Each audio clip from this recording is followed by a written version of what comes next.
Welcome to the Relationship Rehab Podcast. I'm Sammy, a certified breakup and relationship coach, attachment specialist, former love addict, and spiritual junkie.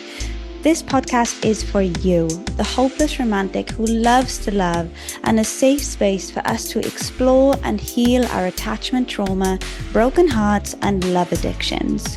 Together, we are on a mission to become the love of our own lives so we can have successful, healthy, secure relationships with others. So if you're ready to create a life and love beyond your wildest desires, you're in the right place.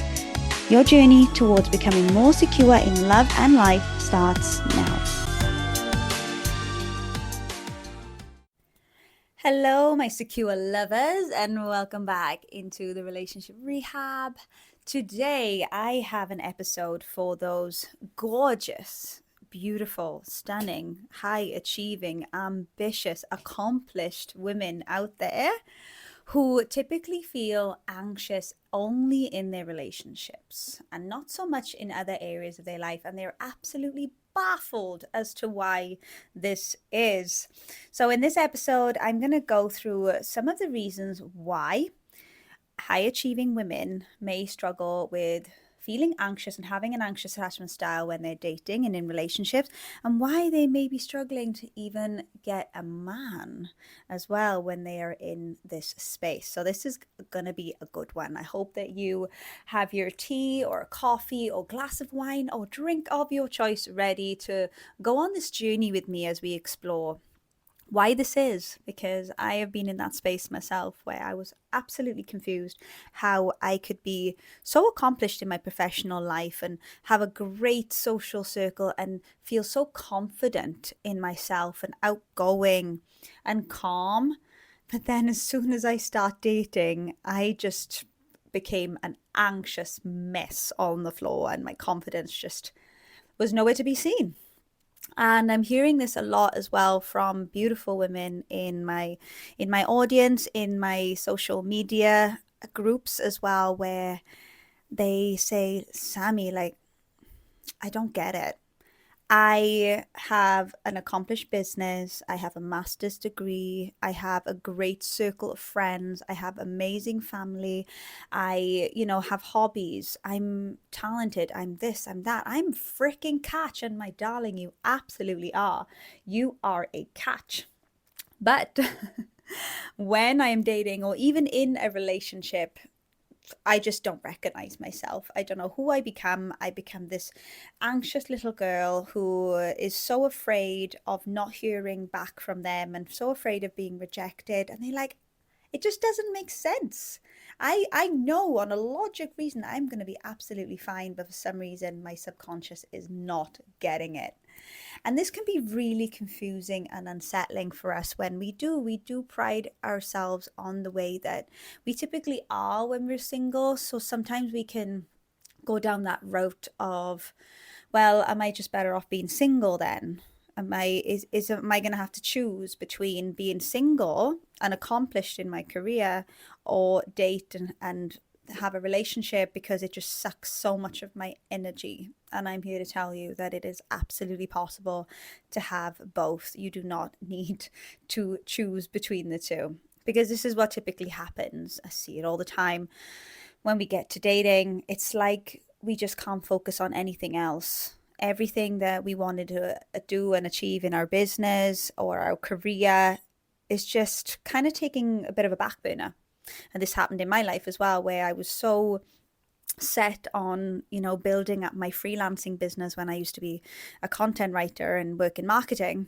And then lo and behold, I start dating a guy and I don't even care anymore about my work, or I just have creative blocks and I just can't seem to be able to get the creativity flowing because so much of my energy is being focused on this guy that I'm dating. Or another woman said to me that, she has quite a high stress job, and when she's in those early stages of a relationship, she cannot focus. She's glued to her phone, and until she receives that response back from that guy, she can't concentrate. And this is not okay for someone who needs to be focused in their work, whether it is like myself being in social work, or you just need to get your targets met. You need to be able to switch off from your personal life and focus on your professional. But for some reason, that is just not happening when we are triggered in our relationships as high achieving women.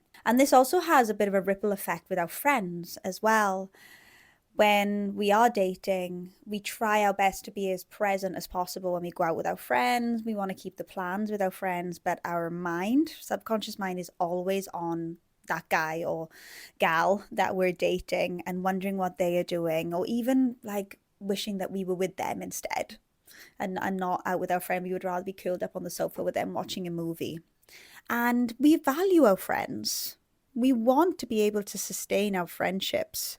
But unfortunately, what happened for me was I lost a lot of my friends because I kept cancelling on them because I just couldn't focus. I couldn't be present with them. And then they would say, What's up with you? Like, this is not like you. You're just constantly checking your phone and you want to leave early now because you want to see your guy. Like, I don't know about that. Like, it just seems like you don't want to spend time with us anymore. And it can cause a bit of friction between friendships as well. So that's one major thing, is to make sure that you make time for your friends and even be vulnerable with them and open up to them. And I know easier said than done about what's happening for you and within you when you start dating and this anxiety that kind of creeps up.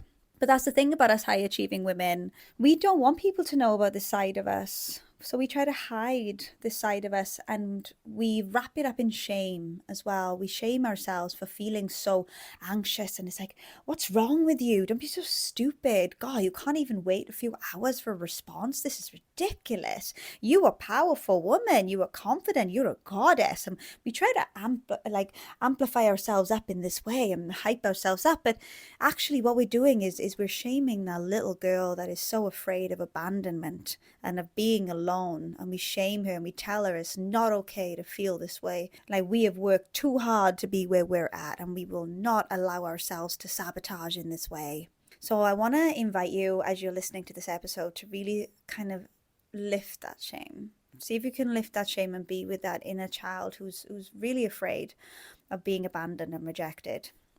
So a lot of this episode, we're going to focus on why this is, and then I'm going to, as I always do, just integrate a lot of the things that are coming up for myself and clients and tell our stories, see if you resonate, and how we can really start that healing process so we can show up truly in our feminine as a high achieving, ambitious, accomplished woman who is not afraid of vulnerability and who is able to soften into their feminine and be able to open themselves up.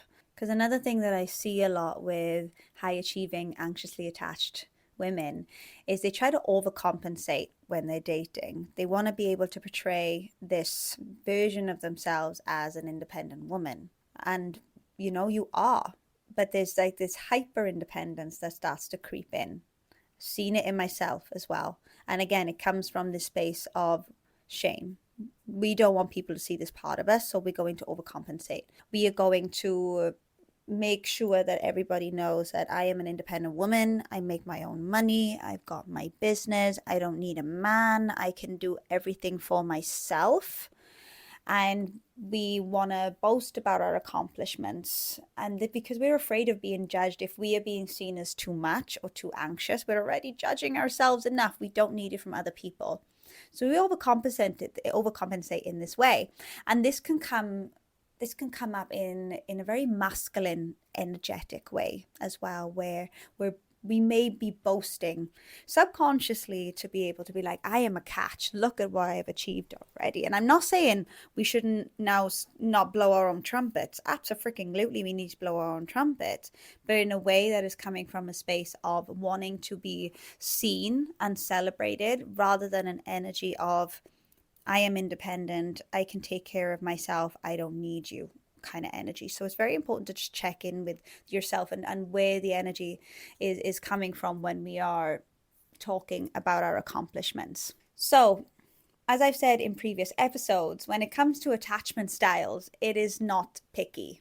Like, a lot of men have anxious attachment. A lot of high achieving women have anxious attachment as well. Sometimes we can generalize and say that a lot of women, or quote unquote weak women or soft women have anxious attachment, and a lot of more ambitious women or men, women in their masculine energy, are more on the avoidant side. And then fearful avoidant are typically the people that are feeling both ways, who have had a very traumatic childhood in some way. But it just doesn't generalize like that. A lot of men have anxious attachment, and a lot of women have avoidant attachment as well. So just because you're a high achieving woman doesn't make you immune to having an anxious attachment style. And there are different types of anxious attachers as well. And the high achieving woman is predominantly the mama bear. And the mama bear anxiously attached individual, they like to nurture, they like to control, and they like to protect themselves and their partner, but it's coming from a space of, please don't leave me. I am going to enrich your life in so many different ways and be that perfect person for you, so you don't leave me, and I'm going to take care of you for that reason as well.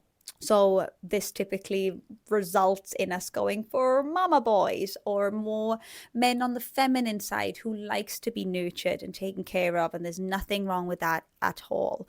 But what I'm seeing a lot with high achieving women is they want to be able to have that masculine man who steps up to the plate, who has that career, who is able to pay for things, who is able to lead. But when you are taking that role for yourself, there is no space for the man to step into that role. So when we then approach relationships in the more masculine energy, we typically attract more men in their feminine energy, who likes to be led and who likes to be nurtured. I'm going to talk a little bit more into that now as we go along. The other types of anxious attachers that you might relate to as well, I call them kangaroos. So these are the individuals that tend to jump from one relationship to the next. They cannot be alone. They cannot have that space in between, which is so important, in my opinion, for healing and growth and expansion. They cannot be there. So they're just jumping from one relationship to the next in order to fill a void, in order to replace that person from before. And what typically happens with the kangaroo individuals is patterns are being repeated. You just seem to be having the same type of relationships with the same type of people. Then you have your chameleons. These are the individuals that tend to mold themselves into what the other person wants. So you typically do whatever they want to do. You typically believe in whatever they believe, and you start to say the same things and have the same beliefs and opinions as them.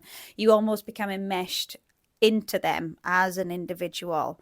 And yeah, like these people usually say, this isn't me. If you find yourself saying this isn't me, you may be a chameleon, because you're doing something that isn't you, or you're saying something that doesn't align with you. And we can completely lose our authenticity in this way. And it's because we want to be that perfect person for them. We want them to think, wow, I found my perfect match. This is it for life. And then the other type of anxious attached animal that I've come up with is my butterflies, my butterfly ladies. And these are the type of women that tend to panic that they're running out of time. So the thing with the butterflies is they only live for 3 days. So their sole purpose on this earth is to procreate, is to mate with another butterfly, a male butterfly, to be able to have baby butterflies, and then they die.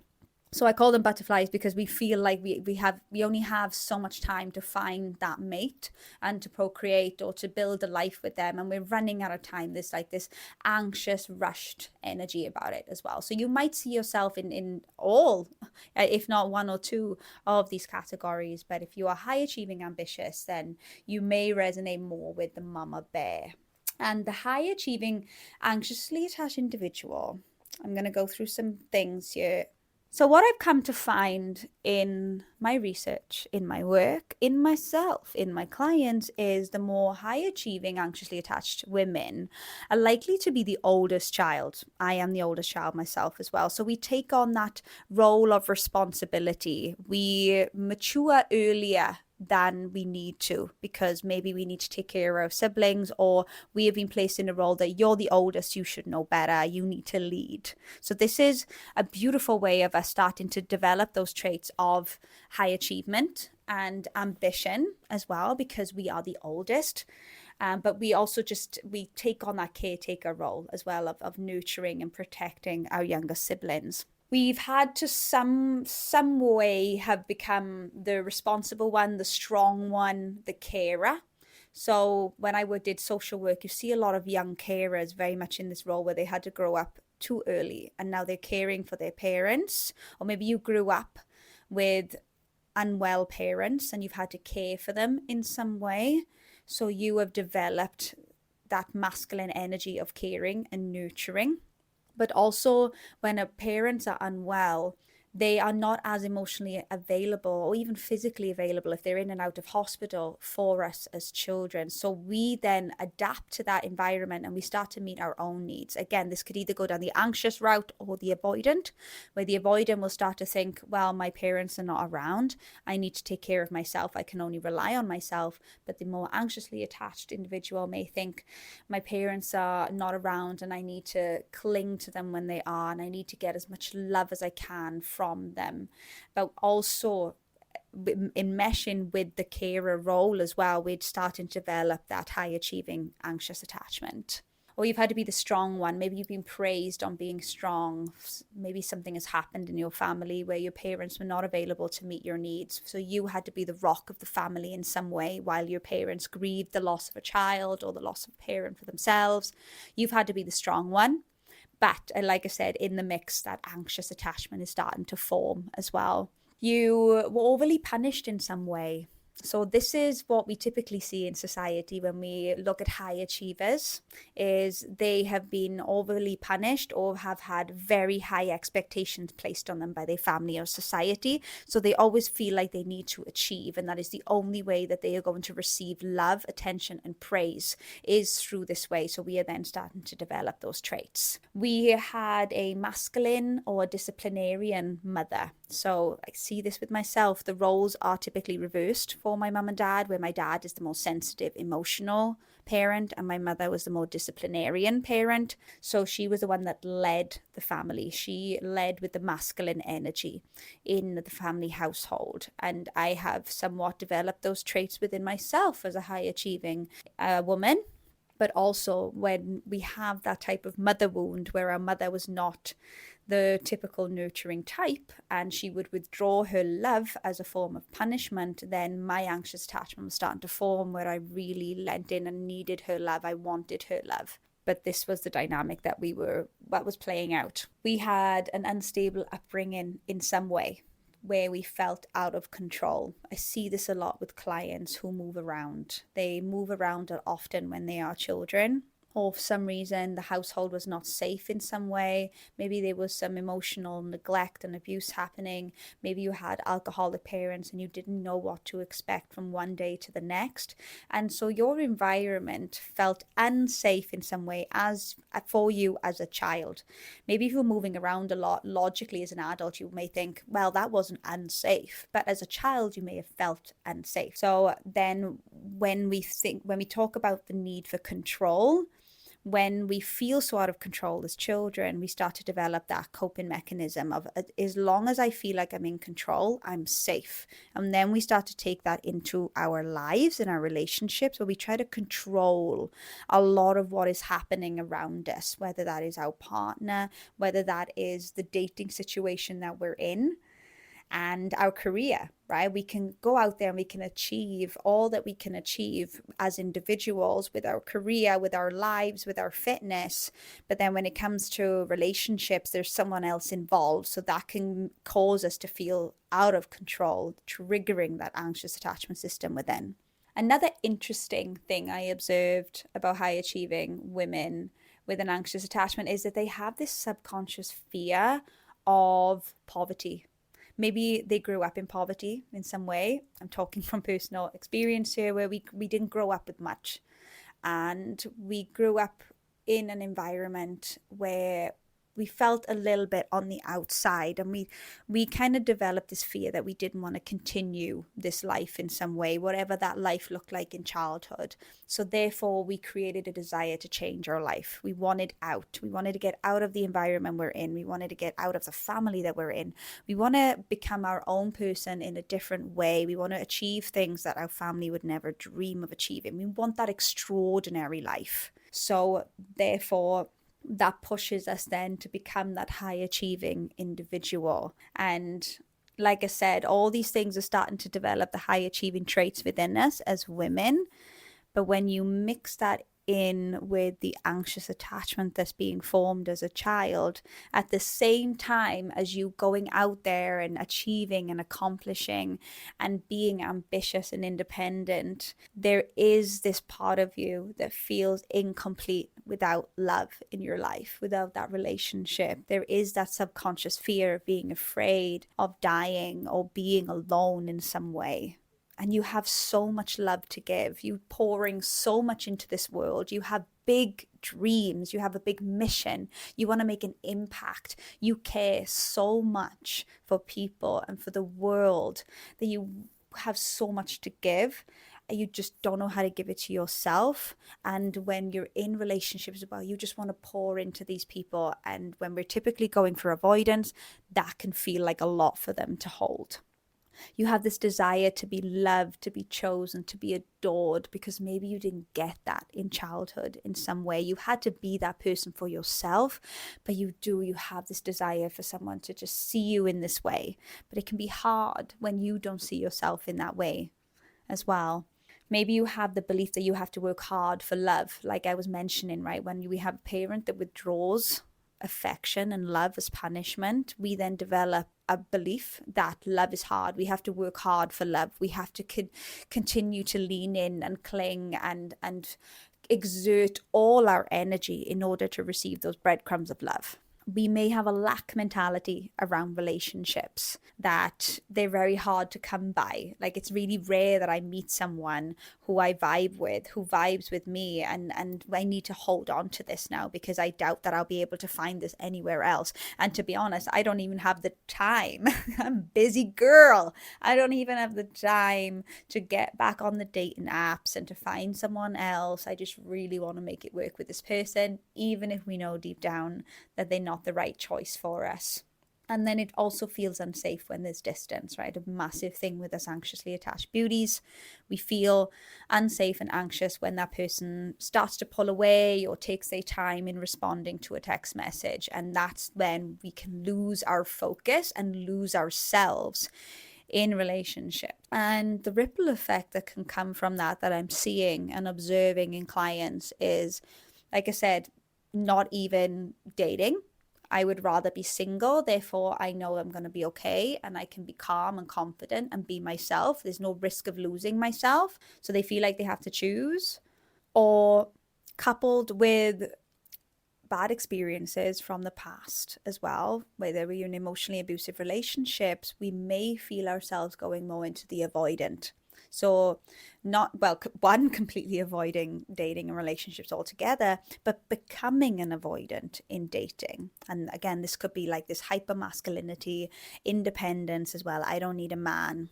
And trying to control as much as possible how the date is starting to unfold, how, I want this commitment and I want it now. Like we try to control it as much as we can. And we see this by setting very, very high standards and expectations for not only ourselves but for our partner as well, because we just want to feel safe at the end of the day. Or another one, I'm not seeing this so much, but I know that is present for a lot of people, is that we just tend to settle.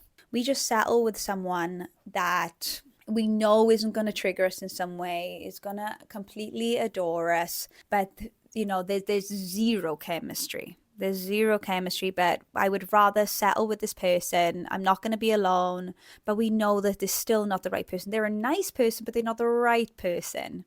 So, but we want to be able to do this just so we can focus in our business, just so, we can get on with our lives, and better than feeling super anxious. And it doesn't have to be that way. We do get to have that love where we feel the chemistry and the compatibility, that we feel everything. We deserve everything, and we deserve to feel calm and centered and grounded through it all as well. I'm interrupting this episode to ask you a question. Have you taken our relationship archetype quiz yet? If you haven't and you want to know more about your attachment style, this is the quiz for you. All you have to do is answer 10 simple questions, and that will take you to your result to find out what archetype you are, whether you're the mountain, the wind, the sun, or the ocean. So to get started for free, click the link in the show notes below, and don't forget to let me know what archetype you are as well. All right, let's get back to the episode. So I'm going to dive into 4 reasons why we feel anxiously attached in relationships as high achieving women. And these 4 points, disclaimer, are all trauma responses based off of what we have gone through in our childhood, based off of some of the points that I've made earlier in this episode as well.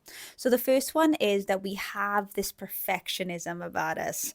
Raise your hand with me right now. My hand is in the air if you are a perfectionist. Yes, we are perfectionists. We have impossibly unrealistic expectations placed on ourselves, that we expect that we are perfect in every aspect of our life, our career, our business, the way that we're showing up in life, our fitness. We have this underlying limiting belief that we're not enough. We didn't do enough today. We should have done more. We don't have enough. We need to work hard. We're not good enough. I didn't get that extra rep in the gym. That must mean that I'm not good enough. And that can bubble under the surface and leak into our relationships as well. And we have these unrealistic expectations on relationships. Thank you, Disney and the media and the songs that we have grown up listening to. We have formed this illusion, this ideal of what we think relationships should be about this man coming in as Prince Charming, sweeping us off our feet, and everything is perfect. But relationships are far from perfect. They are full of failure and growth. And when we experience growth in relationships that challenge us and make us uncomfortable, and we may feel out of control and we don't know how to surrender to it, it can lead to feelings of us being that failure and of us not being enough because things are not going the way I want them to go. And it really is about learning how to surrender and trust the process as it's all unfolding, rather than trying to manipulate and control it in the way that we know we're doing, because we're trying to stay safe in this unsafe situation that is reminding us of something from our past. So this can also lead to us developing a persona of perfectionism while we're dating. We want to portray ourselves as this perfect person. And my love, you are an absolute catch. You don't need to amplify yourself in any way. Trust me. But for some reason, we feel like we need to exaggerate our achievements. We need to exaggerate ourselves. We need to exaggerate those good parts of us and hide away the not so desirable parts. So we want that person to be like, oh my God, she is amazing. She is perfect. She is everything that I want. And when we give the wrong person, the insecure person, so typically the more avoidant person, that ideology that we are perfect for them, they typically then put us on this pedestal. And then as soon as we go against that vision, that ideology that they have of us, because we're human and we're going to, they will then start to pick at you and the relationship and think, oh, maybe she isn't the person I thought she was. Maybe this isn't the relationship I thought it was going to be. And they don't know how to differentiate that. That's their work to do. But this is the kind of the vision that we can portray to them sometimes. When we are in our perfectionist, we can be very afraid to be vulnerable and show certain parts of us. Like I said, we will hide a lot through shame. We don't want people to know about these parts of us. And vulnerability is so key for healthy, deep connections and relationships. We need to be able to be vulnerable in order to be deeply intimate. But we're already beating ourselves up. We won't allow ourselves to be vulnerable with ourselves because maybe we see that as weakness. To cry, to show emotion, to say that you're struggling, to say that you're feeling anxious is weak. You got this from somewhere. Who told you that? Who told you that vulnerability is weak? Vulnerability is such a strength. But when we're beating ourselves up for these things, we are not allowing them to come through. And these are all essential components of a healthy relationship.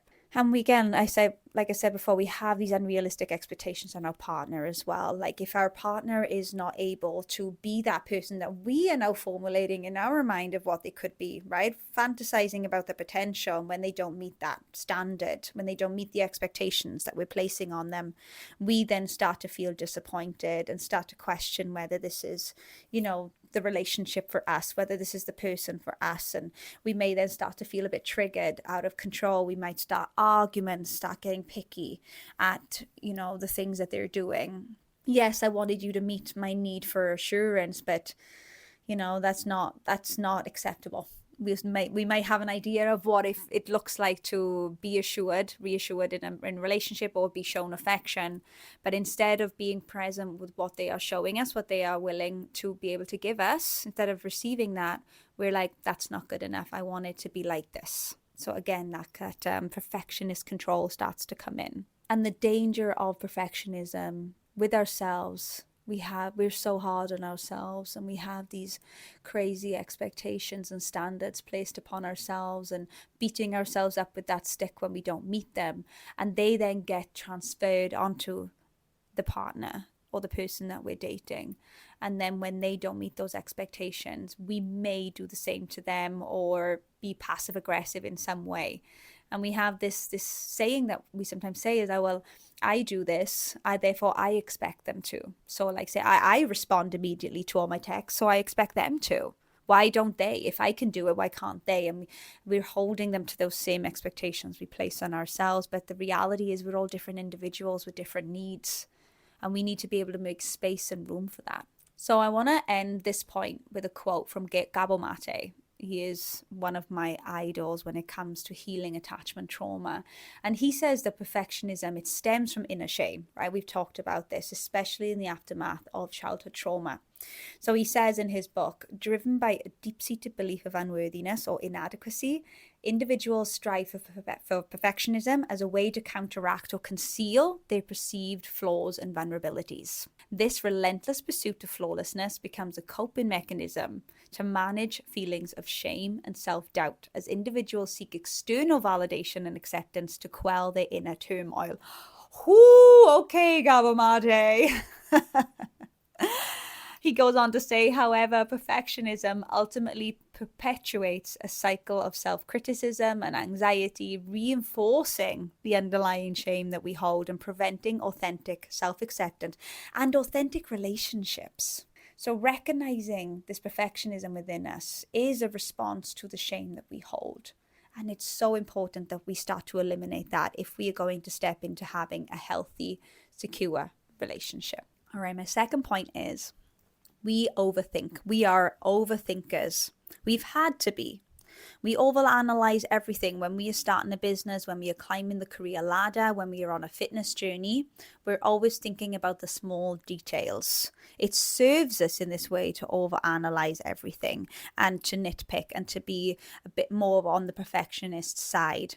But in relationships, this can look like nitpicking at our partners or at us or the relationship itself, trying to find the flaws in everything of what could go wrong. Again, form of control. We may develop some sort of hypervigilance. So if they miss out a kiss on a text, or their body language shifts in some way, or they've said something in a certain tone, we're so hypervigilant to those small changes, and then we make them mean something much bigger than they actually are. So we have this very observational hypervigilance about us as well when we become overthinkers as a trauma response. When we go into dating and relationship situations with this type of mindset, and what tends to happen when we notice these slight changes that we see in the body language and the tone of voice, then that starts to integrate within us. And instead of coming with it with an energy of curiosity and just being like, oh, is everything okay? I noticed that you might be feeling a little stressed right now. Instead, we internalize it and we catastrophize and we overthink, what could it mean? Because we're so afraid of being curious and asking, what did you mean by that? Or is everything okay? And when we start to allow it to bubble up inside us, it starts to infect us in some way that we then catastrophize, and this then causes conflict and friction, and we're doing this to protect ourselves from being hurt, and that may result in us confirming that yes, this person is going to leave me, yes, this person is going to reject me in some way or criticize me, because we're already dealing with those underlying beliefs from the anxious attachment system. So, as we know, the tendency to overthink and overanalyze, like I said, is a trauma response. It's a coping strategy that we have learned from our early lives where we have felt unsafe or uncertain. We try to predict as much as we can what's going to happen, and we try to define that reality and apply it to an analytical lens, meaning we seek out evidence to confirm that this is what is actually going to happen. But we are aligning ourselves with that energy. It is going to happen. That's how powerful we are. We can try to predict what's going to happen, and we do this so we can feel more in control and less vulnerable, and we tend to go over to the negative bias, right? So if we're predicting that they're going to leave us eventually, our energy is going to align with that. But we can use it. We can start to predict that it's going to go amazingly well, and our energy will then align with that. And it's something that we've all developed, all our overthinking. And a lot of us have developed this in response to making past mistakes or trauma or difficult childhood experiences. If only I was more in control of that. If only I thought more about that. If only I did it. When we play that game, we then set up the environment for us to be an overthinker, to think things through too much, because we don't want to repeat the same things over and over and over again. Again, it's a way of trying to gain that control over our environment.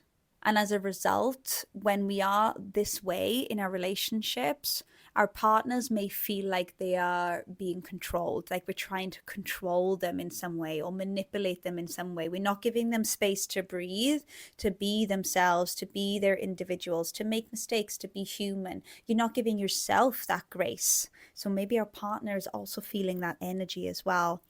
And when they see us in an overthinking state of analyzing everything and catastrophizing about everything, then they may start to think that they have to walk on eggshells around us because they don't want to upset us. They don't want to upset us. They want to be able to diffuse the triggers. But we need to be able to do that for ourselves as well. We need to take responsibility for our triggers, take responsibility for our emotions and our feelings, and be able to see our partner as a source of support rather than as someone who's going to rescue us and fix us and be that person to meet all our needs.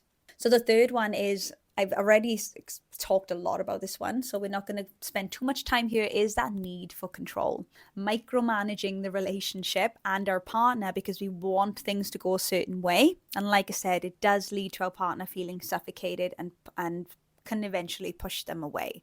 If you find yourself micromanaging in your business, in your career, or micromanaging yourself in the gym because you want things to go a certain way, just be conscious and aware if this is starting to leak into your relationships as well, coming from that space of wanting to be in control. Because the thing is, when we're dating as high achieving women, we feel disempowered in a way when we allow these things to control us and to overrule us, because we want things to go a certain way and they don't, we feel disempowered. And that's the nature of relationships. We can't control everything. We can't control how things are going to unfold, and we can't change our partner. If we are in relationships because we want our partner to change in some way, they're great. But if we could just change this one thing, then, perfect. When we lead with that energy in our relationships, our partner feels that this person is trying to change me. They do not accept me the way that I am. And this is then going to push them away. There needs to be an element of surrender in your relationships. The more that you can work on accepting yourself, your flaws, all those things that you may be punishing and shaming yourself for, the more you can develop that compassion and acceptance around that, the more you will be able to be compassionate and acceptance of your partner and the relationship, that it's okay to have conflict. It's okay for things to not quite align up to the way that I wanted them to go. It's okay that we need to compromise in things that we just don't see eye to eye with. It's normal. But this feels so uncomfortable, I know, because we as ambitious women, we may feel like we're giving our power away. And then we feel powerless, out of control in our relationships. Maybe this is something that we did in our past, and we've made that promise to ourselves that we're never going to let that happen again. And in the moment, that promise seems to make sense. I'm going to close off my heart. I'm going to have my guard up. I'm going to be really standoffish until I can trust this person. And we do it because we need to feel safe, right? But this feeling of powerlessness can drive a big spanner in the way that we connect with people, because we need to be able to be soft and open when we're developing intimacy and relationships with others. Otherwise, people are going to feel like they're coming up against your gates and walls all the time, and you're so afraid to let them down because you don't want to be hurt again. And this is when we start to develop those avoidant tendencies in relationships. And then the fourth one, before we dive into like what we can start to do to be able to soften this hyper independence and be more in our feminine, is the hyper independence dominant masculine energy that we can sometimes come into our relationships with. And like I said earlier, what tends to happen when we lead with hyper independence is we attract mum boys. We attract men more in the feminine energy. Like I said, not a completely bad thing if that's what you want. But what I see a lot is women who want the more masculine man. But what typically happens, and I've seen this in my own life, is when we have these types of men in our lives, we take care of them. We want to be taken care of, but we don't know how to be taken care of because we have always done the caring. We have always done the nurturing, whether it's with our parents or our siblings or our friends, or we are just that person that nurtures and cares. Maybe you've got a career in nursing, for example, that does that. So it's part of you. It's part of your personality.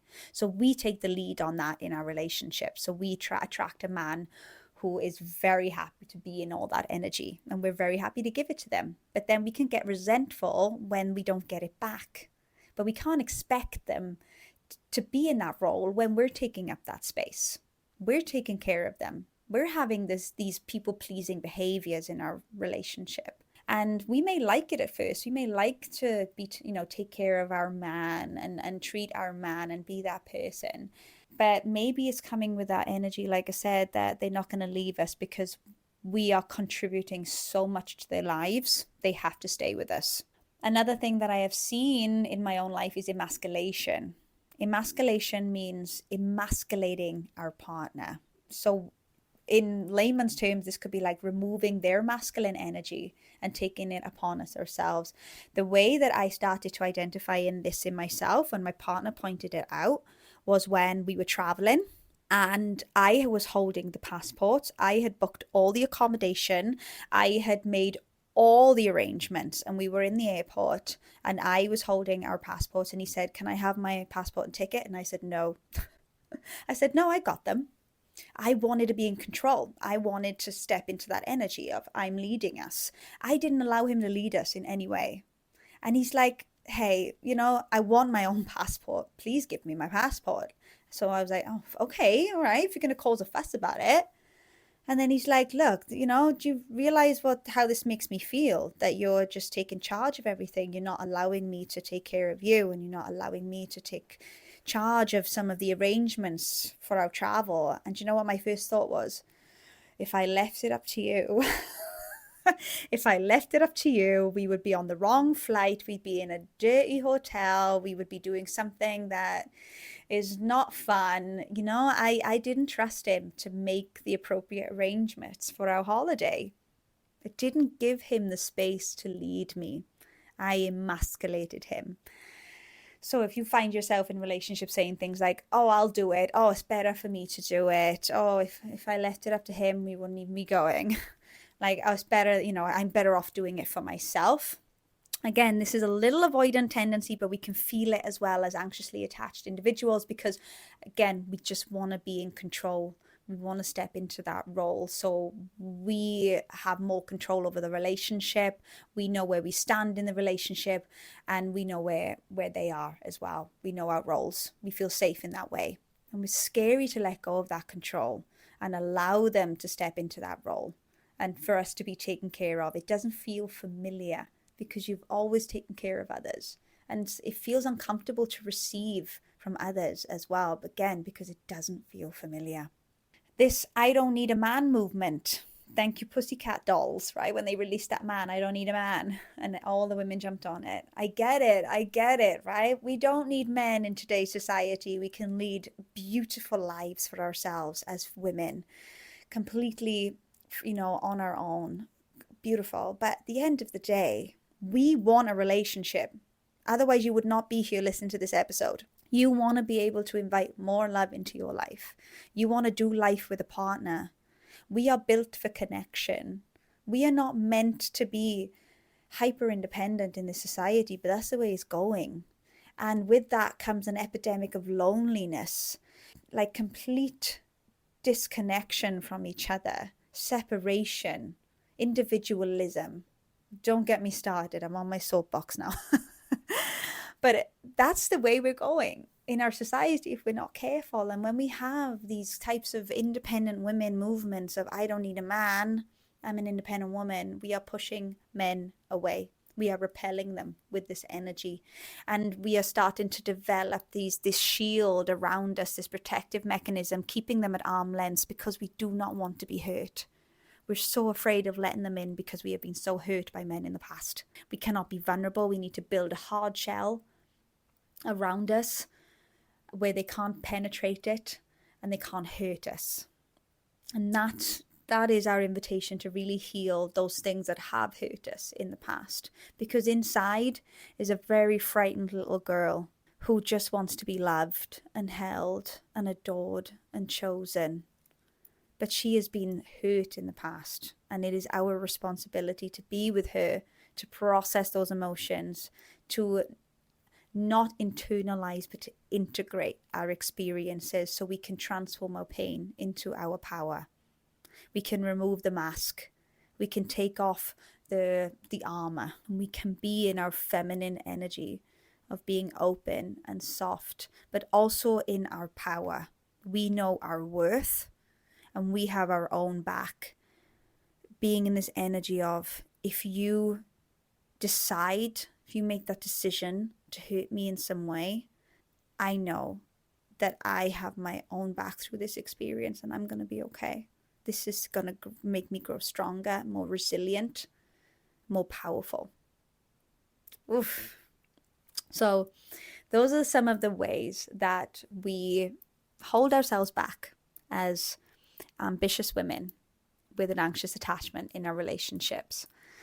And just going to finish this episode off by some of the ways that we can start to heal this and start to open ourselves up and start being more in our feminine energy. And I'm going to talk about feminine energy in future episodes as well, so you can dive into what that really means. But healing in and of itself invites an opportunity of self-awareness, self-compassion, so we are able to see success and failure in a healthy way in relationships. So I want you to start to consider whether your expectations, your goals in life and love are realistic for you. Because we often compare ourselves to others, and when we fall short as ambitious women, we assume that we're just inadequate in some way, that there's something wrong with us. So I want you to take a step back and really see, like, okay, am I falling victim here to society's timeline? Just because I'm 35, does that mean that there's something wrong with me, that I'm not married with kids yet? Where's this coming from? Start to pick at some of the ideologies you have about timelines, about goals, about expectations of what you think a relationship should look like, what a partner should be like, and question it. Is this coming from me authentically? Is this coming from my attachment system, or is this coming from society? And just start to get curious around that. Start to see how you can invite more vulnerability and authenticity into your relationships. Now, this could look so small. Start really, really small. This could look like recognizing when you're making small mistakes and being okay with that. Saying to yourself, it's okay to make mistakes. I am human. It's okay to show these parts of me. I am a whole human, and I am going to be accepted for this because I am accepting myself. And by shifting your perspective, you can start to be more comfortable with the idea of being vulnerable. When you're being vulnerable with someone you feel safe with and that you trust, maybe that means starting with yourself, you can then start to open up more. You can then start to realize, oh, if I show some vulnerability, it doesn't mean that I'm weak. It doesn't mean that everybody's going to run away from me. If anything, it's going to bring me a lot closer to the people around me. It's just to practice that little by little, recognizing that it doesn't diminish your worth or value as a person, that you're allowed to release control. You're allowed to surrender to life a little bit. And this for me was a very spiritual realization, because I couldn't let go of that control, because to me that meant that life, I would just be like a flapping plastic bag in the wind, and I'd have no control over anything whatsoever. But instead, I changed the way that I see surrender. So instead of being that flapping bag in the wind, I was more like a fish in the ocean going with the tide. I'm flowing with life. I still feel like in control, but I'm not trying to manipulate every single thing around me. So what is that fine balance that you can find in your own life of still remaining in control of some things? So maybe this means to look at what things you do have control over, aka yourself, the way you think, the way you feel, what you do, and what are those things that I can release because I do not have control over them, meaning other people. I don't have control over other people. I don't have control over some things that I have tried my best before to try and find solutions for. And lastly, self-compassion. My darling, putting down that shame stick and picking up the compassionate feather, cultivating kindness and understanding towards yourself, recognizing that imperfection is just a natural part of being human, and treating yourself with the same level of empathy and compassion that you would with your best friend, with your sister, with your mother, with other people that would be facing similar challenges. Being mindful and staying in your grounded, centered self, being in the present moment, noticing when your mind is going into the future, bringing yourself back with mindfulness techniques. Whew, this was a deep, long one, but I really hope that you enjoyed it and enjoyed the journey that we went on today together, and that it was useful and helpful for you to start to understand some of the ways that you are operating in your relationships as a high achieving woman, and maybe start to identify some of those areas that need some attention right now, to be able to drop more into your feminine, to drop those walls, to practice more vulnerability and compassion towards yourself. And this does not mean that everything is going to crash and burn. And this does not mean that we're going to be alone forever. If anything, our lives are going to completely amplify in the most beautiful way when we can do this. All right, my loves, thank you so much. And I look forward to seeing you in the next episode. And I would love to hear any reflections that you may have had of this episode, and to share it with anybody you feel like needs to hear this message, and on your social medias, and tag me. And I would love, love, love to see all of your reflections. It would mean the absolute world to me. Until next time, my loves, sending you lots of love. Thank you so much for joining me on the Relationship Rehab podcast. I hope that this episode has supported you in healing, growing, and evolving out of insecure attachment and unhealthy relationship patterns, and into safe, authentic love with yourself and others. If you enjoyed the episode, it would mean the absolute world to me if you would just take a second to rate and review this podcast. Every rating and review from you guys counts, as it really helps this podcast to grow so it can reach more people who need to hear this content. And don't forget to connect with me on social media. Take a screenshot of this podcast episode, share it on your IG stories, and tag me at the.relationship.rehab with your biggest takeaway from the episode. I really do love reading them. See you back here next week for another episode on the Relationship Rehab podcast.